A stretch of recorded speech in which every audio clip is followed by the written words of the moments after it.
बिस्मिल्लाहिर्रहमान। हाँ जी, तो हम बात कर रहे थे और सबसे पहले हमने डिस्कस किया कि डाइजेशन क्या है, केमिकल डाइजेशन क्या है, मैकेनिकल डाइजेशन क्या है, डाइजेस्टिव सिस्टम जो है उसके कौन कौन से ऑर्गन्स जो मिलके डाइजेस्टिव सिस्टम बना रहे हैं। उसमें फिर पहले हमने माउथ बात की। माउथ जो है उसमें आप देख के फूड को जब आप इंजेस्ट हैं तो उसमें टीथ और स्लाइवा, ये तीन जो है में अपना रोल है। टीथ फूड को फिजिकली डाइजेस्ट करते हैं और डाइजेशन से सरफेस एरिया इंक्रीज हो जाता है। जिसमें एग्जांपल दी, जैसे अगर आप ब्रिक को देखें तो ईंट को अगर आप उड़ते हैं तो पहले उसको एक सरफेस उसकी आगे पीछे दाएं बाएं ऊपर नीचे, ये जो 3 डायमेंशंस होती हैं ईंट की भी इसी तरह वो 3 डायमेंशन ही नजर आ रही थी। उन्हीं 3 डायमेंशन से उसकी सपोज थी। लेकिन अब आपने उसका कि जब आप उसके 2 दिए उसके वो एक अंदर वाली सरफेस मजीद एक्सपोज होगी, ठीक है। उसके बाद जब आपने उसके मजीद 2 पीसीस और कर दें तो और मजीद सरफेस एक्सपोज हो जाएगी। तो अगर अब आप उसके ऊपर पानी भी छिड़कते हैं या कुछ भी, तो वो सरफेस जो है जिनसे वो अब्जॉर्ब हो सकता है वो उस सरफेस इंक्रीज होने से एब्जॉर्ब है वो इंक्रीज हो जाए। इसलिए जब फूड को डाइजेस्ट किया जाता है, माउथ में लाया जाता है, तो टी है उनको फिजिकली उसकी मैस्टिक करते हैं फूड की और को स्मॉलर पीसेस में कन्वर्ट कर देते हैं, जिससे उसका डाइजेशन के लिए सरफेस एरिया जो है वो इंक्रीज हो जाता है और फूड जो है वो मॉइस्टन हो जाती है, सॉफ्टन हो जाती है।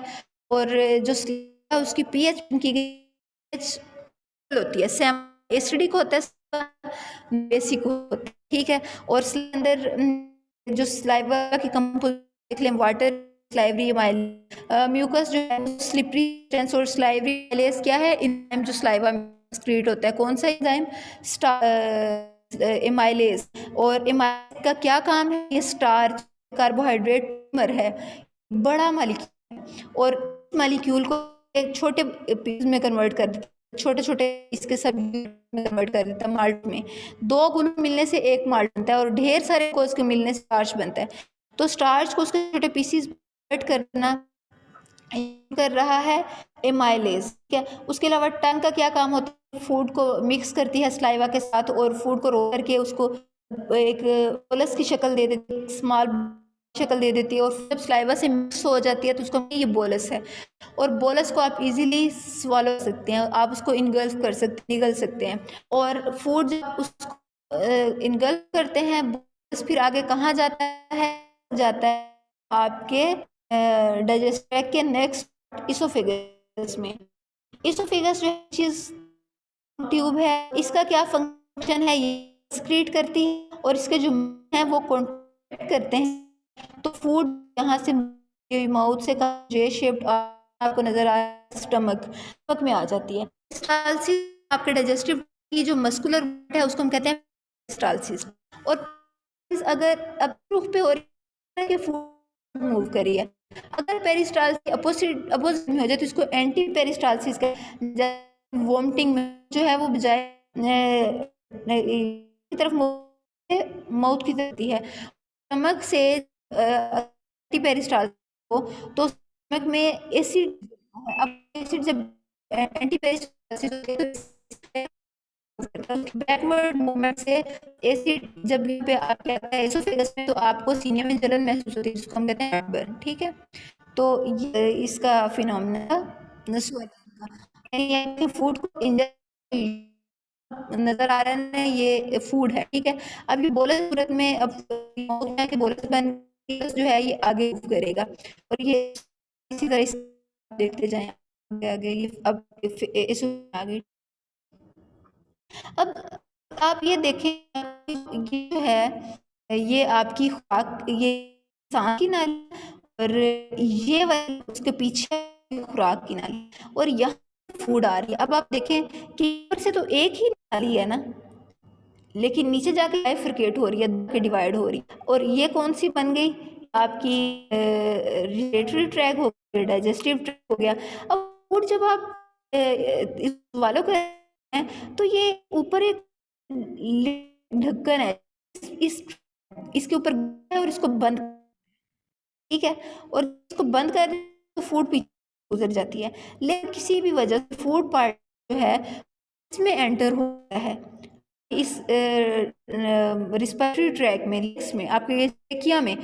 जब वो इस ट्रेकिया में एंटर होता है, यहाँ पे आपको फौरन खांसी आती है शदीद, और खांसी की वजह से जो फूड पार्टिकल यहाँ हुआ था आपके डाइजेस्ट में आ जाता, ठीक है।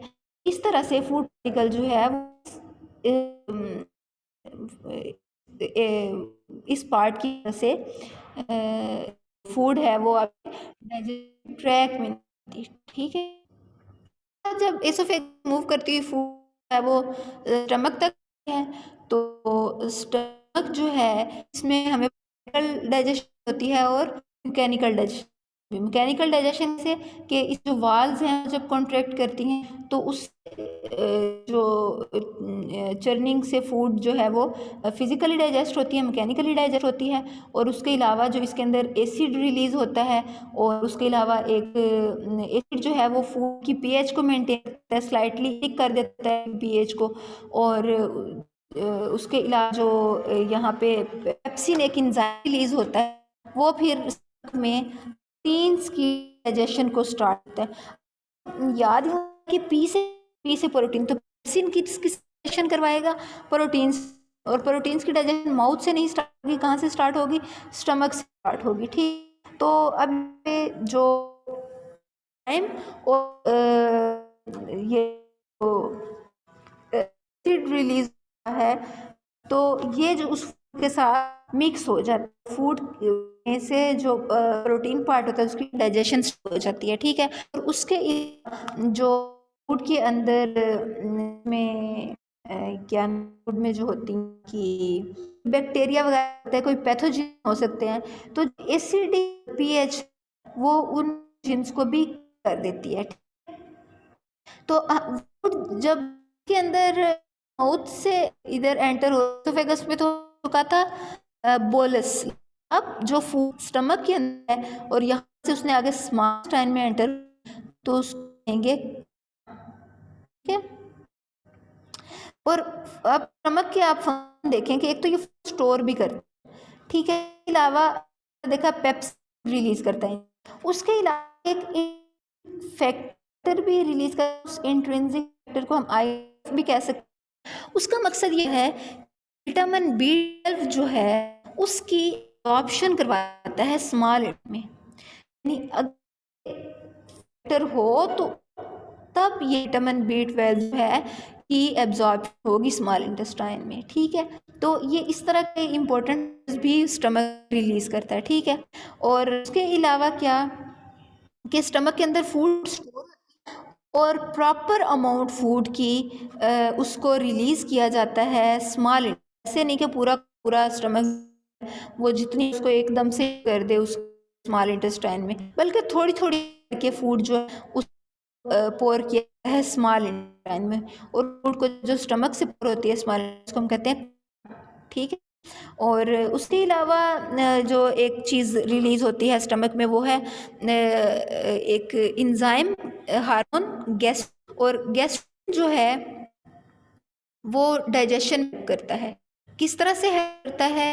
वो स्टमक को स्टिमुलेट करता है, स्टमक पेप्स HCl वो रिलीज करें, और पेप्सिन जो है किस तरह किसकी करेगा? प्रोटीन की। HCl जो है वो बैक्टीरिया की करेगा, ठीक है। जो pH है वो भी इंक्रीज करेगा फूड की, ठीक है।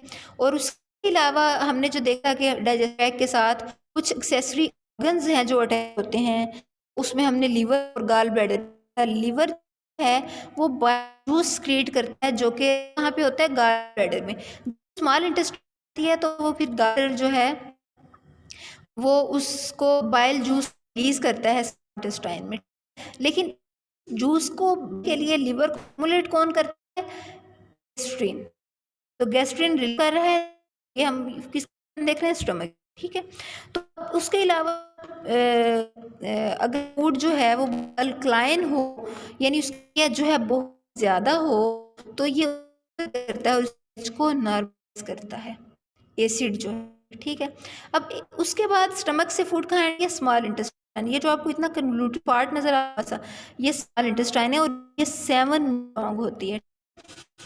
जो स्मॉल है इसके ऊपर लाइक प्रोजेक्शन होती है जिसको हम विलाय कहते हैं। विलाय के ऊपर फिर मजीद प्रोजेक्शंस होती हैं हेयर लाइक, जिनको हम माइक्रो विलाय कहते हैं। अब इनका मकसद क्या है, सरफेस को इंक्रीज कर।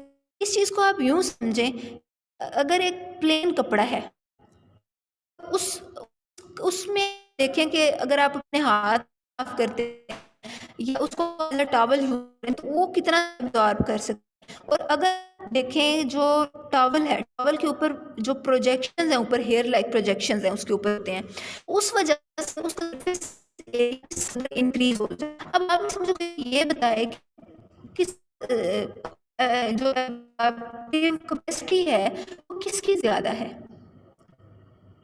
टॉवल की या फिर जो दूसरा है प्लेन एक जैसे दुपट्टा हो गया उसकी। मैम टॉवल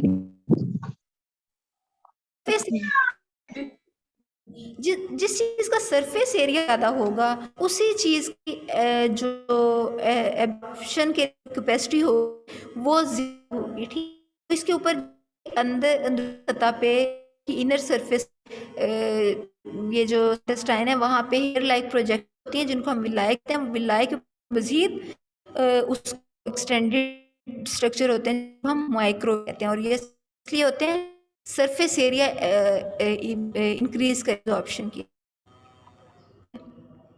अब स्मॉल इंटेस्टाइन जो है, स्मॉल इंटेस्टाइन में बेसिकली डाइजेशन, ठीक है। लिपिड कंप्लीटली इसके अंदर होते हैं। स्मॉल इंटेस्टाइन के 3 पार्ट हैं। जो इसका हिस्सा है ना, ये ड्यूडिनम, ठीक है। जो नेक्स्ट पार्ट है ना, इसको हम कहते हैं ज्यूजिनम, ठीक है। ज्यूजिनम जो थर्ड पार्ट उसको हम कहते हैं, ठीक है। ड्यूडिनम, ज्यूजिनम और इलियम। इलियम में एब्जॉर्प्शन डाइजेशन कहाँ होती है, ड्यूडिनम में बेसिकली होती है, और उसके अलावा जो है वो में भी होती है। अच्छा, अब यहाँ पे फैट्स की डाइजेशन के लिए क्या चीज़ रिक्वायर्ड होती है, बाइल जूसेस। बाइल जैसे मैंने आपको से आते हैं, गैडर से आते हैं, ठीक है। पेंक्रिया वो देखा था, वो लीफ लेक्चर जो था रिलीज होता है उसको हम कहते हैं पेंक्रियाजूसिस। पेंक्रियाजूस के अंदर क्या होता है, उसके अंदर पेंक्रियाटिक एंजाइम्स होते हैं, ठीक है। और पेंक्रियाटिक एंजाइम्स जो हैं वो भी कहाँ होते हैं, स्मॉल इंटेस्टाइन में, और वो भी डाइजेशन करवाते हैं, केमिकल डाइजेशन, ठीक है। अब ये जो ये चीज कर चुके हैं कि presence of the small intestine triggers the conversion of prosecretin which is absorbed into the blood and pancreas। अब ये जो एंटर होता है स्मॉल इंटेस्टाइन में, तो स्मॉल इंटेस्टाइन जो है उसके अंदर कायम आने से जो एंजाइम है प्रोस्क्रिटिन, प्रोमिन बिफोर यानी वो उसको एक्टिवेट करके स्क्रीटिन में कन्वर्ट कर देता है। और स्क्रीटिन जो है किसमें एब्जॉर्ब हो जाता है, ब्लड में जाता है, और फिर कहाँ तक जाता है, पैंक्रियाज तक। और पैंक्रियाज जो है फिर वो बाइकार्बोनेट आयंस जो क्रिएट करता है, और बाइकार्बोनेट आयंस जो है वो डाइजेशन में हेल्पफुल होते हैं। तो इंटेस्टाइन के बाद है लार्ज इंटेस्टाइन। लार्ज इंटेस्टाइन है वो फीट लॉन्ग वाला जो क्वेश्चन है ना, ये इंटेस्टाइन है, ये स्मॉल इंटेस्टाइन है। स्मॉल इंटेस्टाइन डाइजेशन के बाद, एब्जॉर्प्शन बाद जो वेस्ट मटेरियल जाता है कुछ उसके यूजफुल भी हो सकता है, तो वो बेसिकली 90% मटेरियल जो है लार्ज इंटेस्टाइन में एंटर होता है। और लार्ज इंटेस्टाइन आखिरी हिस्सा जो है उसको हम कहते हैं रेक्टम। रेक्टम जो है वो थोड़े के लिए शॉर्ट टर्म स्टोरेज के तौर पे एक्ट फीसिस वहाँ पे होते हैं, और बाद में उनको एक्सपेल दिया जाता है, ठीक, इससे एक्सपेल कर दिया जाता है। और इन्हें उसके ऊपर मसल्स होते हैं, स्फिंक्टर मसल्स के इसको करते हैं, ठीक है। और चीज जब एक्सपेल होते हैं तो इसको हम कहते हैं डेफिनेशन, और यही फंक्शन है यानी वो एक्सपेल करना, जो रेक्टम की एक्सटर्नल ओपनिंग जिसको हम एनस कह रहे हैं, बेसिक फंक्शनल डेफिनेशन है, यानी फीसिस को एक्सपेल करना। ठीक है, ये सारे डाइजेस्टिव सिस्टम के उस ट्यूब के पार्ट्स जो हमने कहा मुंह से एनस तक है। अब उसको हमने देखा डाइजेशन के लिए, स्पेशल केमिकल डाइजेशन के लिए उसके साथ ऑर्गन्स, एक्सेसरी ऑर्गन्स अटैच थे। उन ऑर्गन्स को हमने कहा कौन कौन से हैं, पेंक्रियाज, उसको हमने देख। उसके अलावा पेंक्रियाज के अलावा क्या है, गाल ब्लैडर और लीवर। ठीक है, अब जो ऑर्गन्स हैं इसमें एक सलाइवरी ग्लैंड्स भी हैं जो हमारे, ठीक है, उसके बाद लीवर है, ब्लैडर है, पेंक्रियाज। देखें ये पोजीशन की ग्लैंड्स की, ठीक है, प्रोटेड ग्लैंड, और ये मिक्सलरी ग्लैंड, ये सब लिवल ग्लैंड है जो कान के नीचे है, सब लिवल ग्लैंड। ऊपर आपके जब साथ है उसको हम कहते हैं मिक्सलरी ग्लैंड।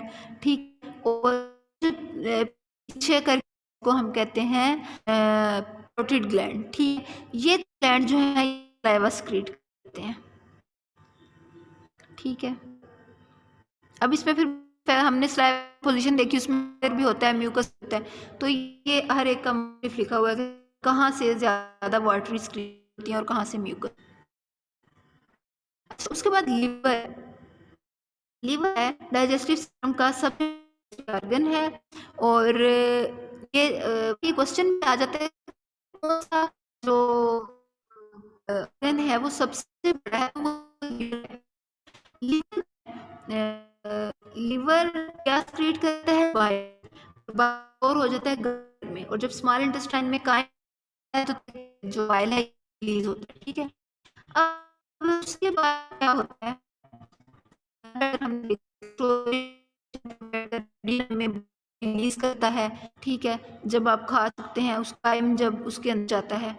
ठीक है, के अंदर क्या होता है, बाइल डिफरेंट पिगमेंट्स होते हैं, उसके अंदर कोलियोल होता है, फॉस्फोलिपिड होते हैं। बाइल का फंक्शन है, बाइल जो है फैट्स को इमल्सिफाई करता है। फैट क्या होता है, लिपिड यानी चिकनाई।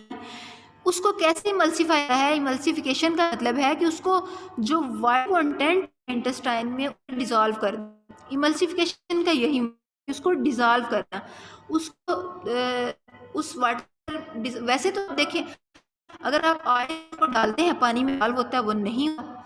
दोनों इमिसिबल लिक्विड हैं, यानी वाटर और ऑयल। इमिसिबल का मतलब है दोनों जो है वो दोनों आपस में प्रॉपरली मिक्स नहीं होते। ऑयल आपको फेस पे नज़र आता है। ठीक है, तो इमल्सिफायर ऐसी चीज़ें होती जो फैट्स को, लिपिड्स को इमल्सिफाई कर देती हैं, यानी उनका वाटर के साथ मिसिबल लिक्विड बना देती हैं, उनको वाटर में कंप्लीटली डिजॉल्व देती हैं। ये जो सोप जब आप हाथों पे लगाते हैं या कपड़े पे लगी उससे रगड़ते हैं, वो वाटर में हो जाता है, वो लिपिड था थी। अगर आप फायर के बगैर डेली आप वाटर ख़त्म करने की कोशिश करें तो वो वाटर में भी डिज़ोल्व नहीं होता। जैसे मट्टी को आप धोएं तो डिज़ोल्व हो जाता, नहीं होता। इस वजह से जो आपका इंटेस्टाइन है उसके अंदर इसको इमल्सिफाई करने के लिए जो है वो रिलीज करता है बाइल, और है गाल ब्लैडर। जब आप खाते हैं उस खाना स्टमक में जाता है, गाल ब्लैडर जो है वो रिलीज कर देता है जो है बाइल जूस। और उसके अलावा जो है लीवर का एक काम ये होता है कि वो ब्लड में ग्लूकोज लेवल मेंटेन, अगर ब्लड में ग्लूकोज ज़्यादा है तो क्या करता है, ग्लूकोज स्टोर कर ब्लड में से निकाल, स्टोर की सूरत है, ग्लाइकोज सूरत में स्टोर है। ग्लूकोज को आके जो एक बड़ा पॉलीमर बनता है उसको हम, तो एक स्टोरेज यूनिट है, स्टोरेज है हमारी बॉडी जो ग्लूकोज स्टोर करता है। तो जब ब्लड में ग्लूकोज कंसंट्रेशन जाती है तो ग्लाइकोजन की स्टोर कर लिया जाता है, स्टोर करता है लीवर करता है।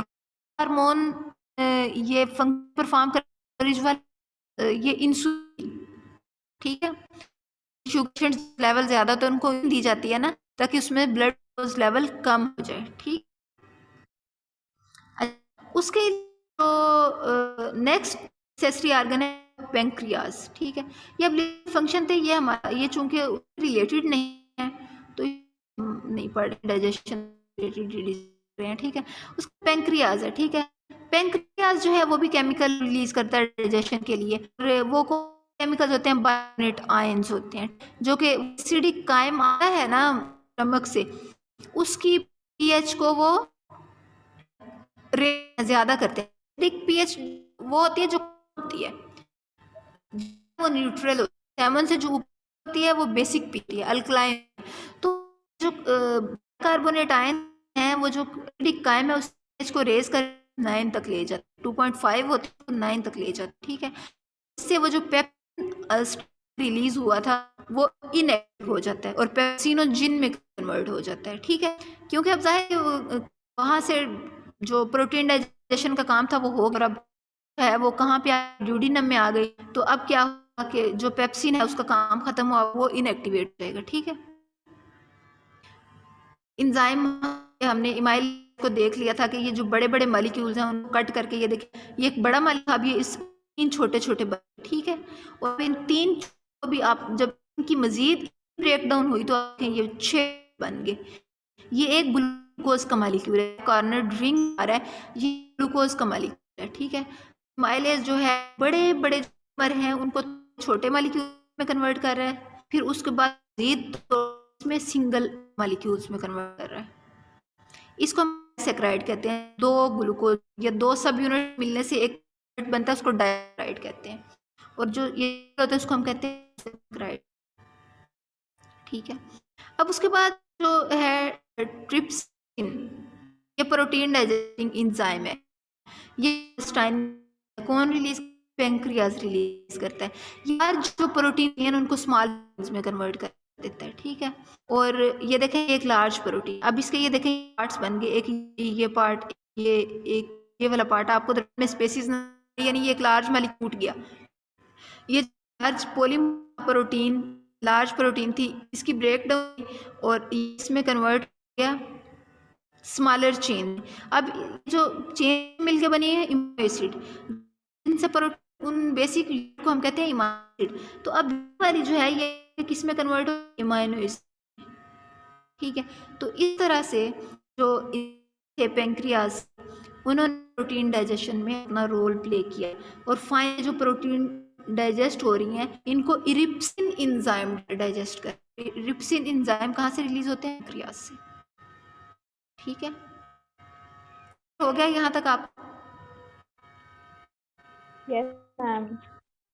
अच्छा, अब इस जो नेक्स्ट है वो है ये डाइजेशन के बाद अब अगला क्या था, ऑप्शन कैसे होता है। कार्बोहाइड्रेट्स जो है वो कन्वर्ट हो गए ग्लूकोज में, फ्रुक्टोज में, ग्लैक्टोज में, अब एब्जॉर्ब हुआ है उन माया के अंदर, स्मॉल इंटेस्टाइन की माया में कैसे एब्जॉर्ब है, transport with the teacher of energy को इस्तेमाल करके ब्लड में जाए, क्या ब्लड कैपिलरी। और जो इम्यूनो एसिड जो डाइजेशन से हम मिले वो एपिथेलियल में को क्रॉस करे, एक्टिव ट्रांस से वो भी कैपिलरी में जाए, ठीक है। उसके अलावा जो वाटर इनटेक हो रही थी, या वो जैसे विटामिन B12 की हमने बात की, या जैसे हम कुछ मिनरल्स इनटेक करते हैं तो वैसे एब्जॉर्ब होते हैं सिंपली डिफ्यूजन से। डिफ्यूजन ज़्यादा कंसंट्रेट कम कंसंट्रेशन की तरफ मूव करना through a different permeable membrane. तो अब डिफ्यूजन ये जब परमिएबल मेम्ब्रेन आ जाती है उस प्रोसेस ऑस्मोसिस कहते हैं। यहाँ पे हम क्या बात करें, सिर्फ डिफ्यूजन की। इसका मतलब ये है कि मॉलिक्यूल्स की किस तरफ मूव कर रहे हैं, ज़्यादा कंसंट्रेशन वाली जगह से कम कंसंट्रेशन वाली जगह पे। जैसे पानी ऊंचाई से नीचे आता है तो उसमें आपको एनर्जी लगानी पड़ती, लेकिन जब आपको नीचे से ऊपर भेजना होता है, जैसे आप ज़मीन से पानी ऊपर अपनी टैंक भेजते हैं तो फिर एनर्जी देनी पड़ती है, आप मोटर चलाते हैं वहाँ से ट्रांसपोर्ट जो ज़्यादा कंसंट्रेशन की तरफ से मूव कर, ये पैसिव ट्रांसपोर्ट हो रही है, डिफ्यूजन। तो जो वाटर, विटामिन और मिनरल्स हैं वो क्या होते हैं, डिफ्यूज होते हैं, ठीक है। ये वो स्ट्रक्चर ऑफ विल आया है। इस तरह ये आपको ये सेल्स नजर आ रही है, ये रेड रेड, ठीक है, और ब्लू भी ब्लड है। ये जो इस एक आपको वेन सी आ रही है, सी एक ट्यूब सी, इस ट्यूबुलर स्ट्रक्चर को हमारे ब्लड में दो सिस्टम चल रहे होते हैं। सिस्टम होता है यानी जो आपका खून निज़ाम है, और एक लिम्फेटिक सिस्टम जो आपका डिफेंसिव सिस्टम है, जो बचाता है सारी बीमारियों वगैरह से, उसको लिम्फेटिक सिस्टम कहते हैं। तो उस लिम्फेटिक सिस्टम की वेसल है, तो जो फैट्स वो डायरेक्टली लिम्फेटिक सिस्टम वेसल में एब्जॉर्ब होते हैं, ठीक है। और जो कार्बोहाइड्रेट्स और प्रोटीन्स डाइजेशन से मॉलिक्यूल्स हैं कहाँ पे एंटर वो, यानी तो हमने ग्लूकोज, फ्रुक्टोज और ग्लूकोज की बात की, हमने अमीनो एसिड्स की, तो कैपिलरीज में एब्जॉर्ब होते हैं। जो प्रोटीन्स, कार्बोहाइड्रेट डाइजेशन वाले मॉलिक्यूल वो कहाँ हो रहे हैं, इस कैपिलरी में एब्जॉर्ब हो रहे हैं। जो लेक्टियल्स हैं उसमें क्या एब्जॉर्ब हैं, जो फैट्स की डाइजेशन से आए, ठीक। इस तरह जो अब आपका कि ब्लड फूड आप माउथ में कहाँ तक पहुँच गए, डाइजेशन तक पहुँच गए। के बाद एब्जॉर्प्शन भी देखी, एब्जॉर्ब होके कहाँ फूड, वो जो फूड पार्ट है वो कहाँ गए। अब ब्लड जाने से सॉरी ब्लड में यानी पूरे तक पहुंचने से पहले ये जो सारे फूड मटेरियल था, मटेरियल, और एक बड़ी सी वेन में ये सारा इकट्ठा होकर जिस वेन से ये जाता है उसको हम कहते हैं हिपैटिक पोर्टल वेन, ठीक है। वैसे तो ब्लड कहाँ तक जाता है, जब भी बॉडी में वापस कहाँ जाता है, हार्ट में जाता है, हार्ट जाता है बॉडी, हार्ट तक। लेकिन अगर मुख्तलिफ ऑर्गन से इकट्ठा होकर किसी ऑर्गन में जा रहा तो उसको हम कहते हैं ये पोर्टल सिस्टम है, ठीक है। उस वेन को हम कहते हैं पोर्टल वेन। हिपैटिक वेन का मतलब है कि लिवर में ये ब्लड ला रही है, हिपैटिक लिवर के लिए कह रही है पोर्टल वेन, ठीक है। हिपैटिक वेन से ब्लड कहाँ, लिवर में। अब लिवर ने जिन चीज़ों को स्टोर करना है उसको ग्लाइकोजन की सूरत में स्टोर होगी, या जिस चीज़ों को स्टोर करना है उनको लेगी, चीज़ों को आगे है उनको में भेज देगी ब्लड सर्कुलेशन। जब ब्लड सारे टिश्यूज तो उन न्यूट्रिएंट्स वो भी सारे टिश्यू तक पहुंच जाएंगे, ठीक हो गया। इस तरह से जो आपने फूड ली, डाइजेस्ट हुई, एब्जॉर्ब ब्लड में गई, ब्लड से वो लिवर में, लिवर से जो चीज़ें वहाँ पे नहीं थी, स्टोर थी, वो स्टोर, और स्टोर होने के बाद वो कहाँ पे चली गई, वो आपके जो की जो चीज़ें थी, जो बॉडी की चीज़ें थी, वो सारे ब्लड से होते हुए पूरे ब्लड से, आपको ब्लड एक तक पहुँचता है, तो एक सेल तक चीज़ें चली गई, फिर वहाँ पे एसिमिलेशन हुई, अपनी रिक्वायरमेंट के अकॉर्डिंग उन चीज़ों को इस्तेमाल कर लिया, ठीक है। और जो लेक्टियल्स में गई थी मालिक्यूल्स गए थे, वो मालिक्यूल्स जो हैं लेक्टियल्स में जाते हैं, तो उस हमें पता है लेक्टियल्स में होता है, लेक्टियल्स के अंदर जो होता है उसको हम लिम्फ, और जो बिलरीज के अंदर ब्लड कहते हैं। तो लिम्फ ये जो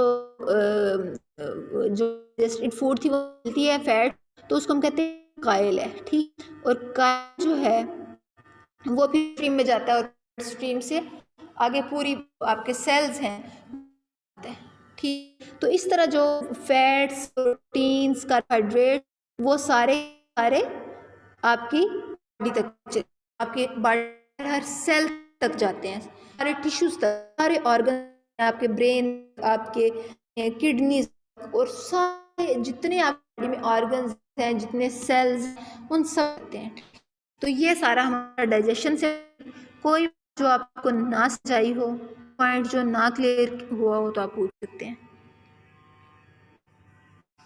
हाँ जी,